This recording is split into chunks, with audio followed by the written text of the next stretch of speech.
नमस्कार मंडळी, श्री स्वामी समर्थ। आज आपण जाणून घेणार आहोत मकर संक्रांती 2026 ची माहिती।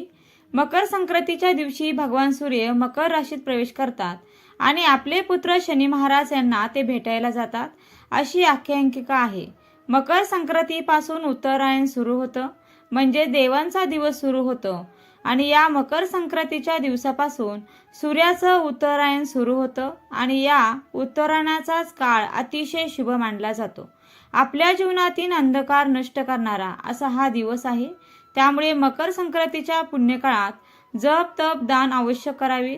यंदा 2026 मध्ये मकर संक्रांती कधी येणार आहे, संक्रांतीचं वाहन काय आहे, मकर संक्रांती कशावर बसून येणार आहे, मकर संक्रांती कोणत्या रंगावर आले आहे आणि कोणत्या दिशेत जात आहे, पुण्यकाळ कोणता, तसेच मकर संक्रांतीचे संपूर्ण फल, नक्षत्र कोणते, या दिवशी कोणते दान करावे, ही सगळी माहिती आपण या आजच्या व्हिडिओमधून जाणून घेणार आहोत।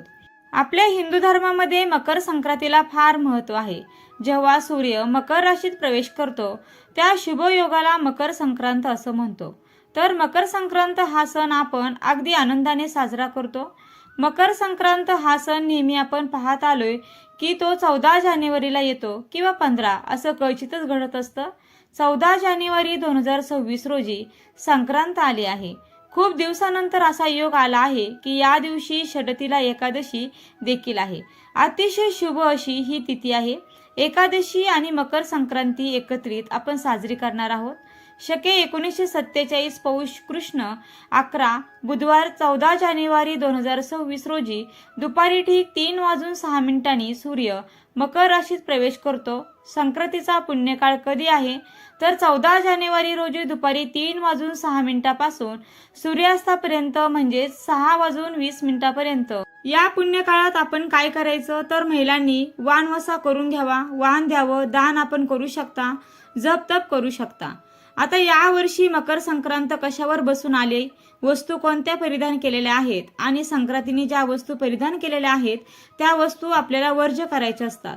तर यावर्षी सूर्याचं मकर संक्रमण बालोकारणावर होत असल्याने वाहन वाघ असून उपवाहन घोडा आहे। तिने पिवळे वस्त्र परिधान केले असून हातामध्ये गदा घेतलेली आहे, केशराचा टिळा लावलेला आहे, वयनी कुमारी असून बसलेली आहे, वासाकरता जाईचं फूल घेतलेलं आहे, पायस भक्षण करीत आहे। बघा, पायस म्हणजे खीर, म्हणजेच या दिवशी दूध किंवा दुधाचे जे पदार्थ ते शक्यतो खाणं टाळावं। सर्प जातीची असून भूषणार्थ मोती धारण केला आहे।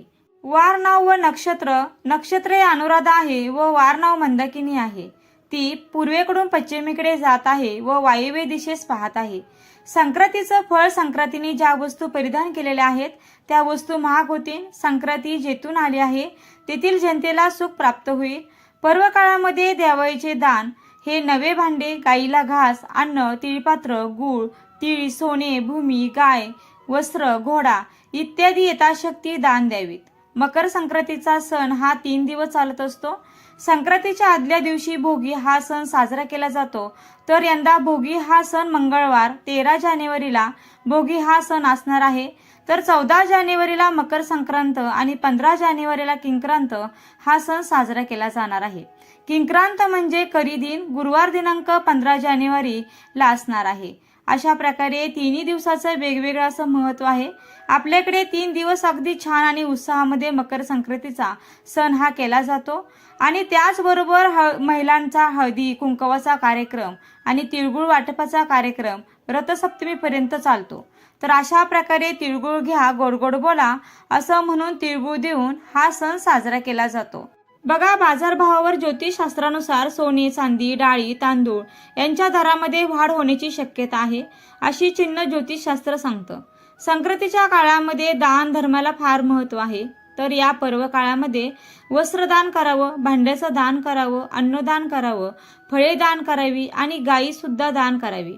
नवीन भांडे आपण देऊ शकता, तिळपात्र देऊ शकता, ब्राह्मणाला किंवा याचकांना दान करत असताना आपण अन्न देखील देऊ शकता।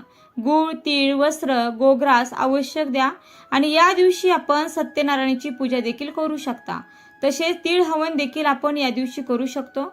आता या सगळ्या वस्तू आपल्या परिस्थितीनुसार आपण दान कराव्यात, परंतु काहीतरी दान करावं। हा जो मकर संक्रांतीचा काळ आहे त्या काळामध्ये बघा उबदार कपडे, काही ब्लँकेट अशा वस्तू देखील दान केल्या जातात. आपल्या ऐपतीप्रमाणे आपण नक्की दान करा. तसेच मकर संक्रांतीच्या काळामध्ये बघा दात घासणे, वृक्ष, गवत तोडणे, गायी म्हशीची धार काढणे, तसेच बोलताना कठोर शब्द वापरू नका, विचार करून बोला, तामसिक पदार्थ खाऊ नका, ब्रह्मचर्य पाळा, या सगळ्या गोष्टी वर्ज्य कराव्यात. आता मकर संक्रांतीच्या काळात पवित्र नद्यांमध्ये देखील स्नान करण्याला फार महत्त्व आहे. आणि सगळ्यात महत्त्वाचं, मकर संक्रांतीच्या काळामध्ये सूर्य हा धनु राशीतून मकर राशीत प्रवेश करतो, ज्याला सूर्याचं उत्तरायण सुरू झालं असं म्हणतात. आणि या काळामध्ये दिवस मोठा आणि रात्र लहान असते. दानधर्मासाठी हा काळ अतिशय शुभ मानला जातो. बघा मकर संक्रांत ही संक्रांतीच्या दिवसापासून ते रथसप्तमीपर्यंत साजरी केली जाते. संक्रांतीने ज्या वस्तू परिधान केलेल्या आहेत त्या वस्तू आपण वर्ज्य करायच्या असतात. आणि यावर्षी संक्रांतीने पिवळे वस्त्र परिधान केलेलं आहे, त्यामुळे पिवळी साडी प्रत्येक सुवासिनीने महिलेने ही साडी वर्ज्य करायची, म्हणजेच घालायची नाही. पिवळ्या बांगड्या किंवा पिवळ्या फुलांचा गजरा अजिबात घालायचा नाही. आता आपण जाणून घेणार आहोत की या दिवशी कोणकोणते धार्मिक उपाय आपल्याला करायचे आहेत. तर या दिवशी धार्मिक उपाय, सकाळी तीळ मिश्रित पाण्याने आपण स्नान करायचं. स्नान करून झाल्यावरती सूर्याला अर्घ्य द्यावे, त्यामध्ये देखील काळे तीळ टाकावेत, याने पितृदोष दूर होतो.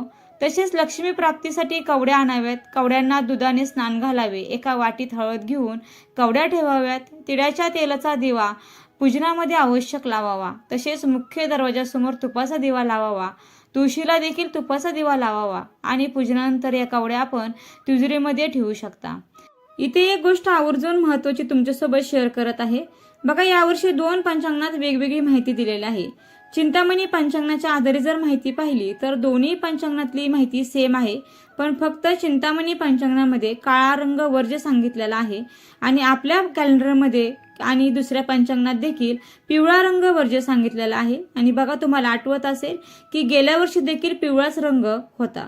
तर यावर्षीच्या मकर संक्रांतीची महत्त्वाची माहिती तुम्हाला या व्हिडिओच्या माध्यमातून शेअर करायची होती. तर अशा पद्धतीने यावर्षीची मकर संक्रांतीला शुभतिथीचा आपण सदुपयोग करावा आणि या दिवशी भगवान सूर्याची, भगवान विष्णूंची सेवा करा. आपल्या जीवनातील अंधकार नष्ट होईल, आपल्या जीवनामध्ये सकारात्मकता येईल. तर हा महत्त्वाचा व्हिडिओ तुमच्या सोबत शेअर केलेला आहे. व्हिडिओ आवडला असेल तर व्हिडिओला नक्की लाईक करा, शेअर करा व चॅनलला सबस्क्राईब करायला विसरू नका. व्हिडिओ शेवटपर्यंत पाहिल्याबद्दल अगदी मनापासून तुमची खूप खूप आभारी आहे. धन्यवाद. श्री स्वामी समर्थ. जय जय स्वामी समर्थ. रामकृष्ण हरी. जय जय रामकृष्ण हरी. ओम नमो भगवते वासुदेवाय नमः.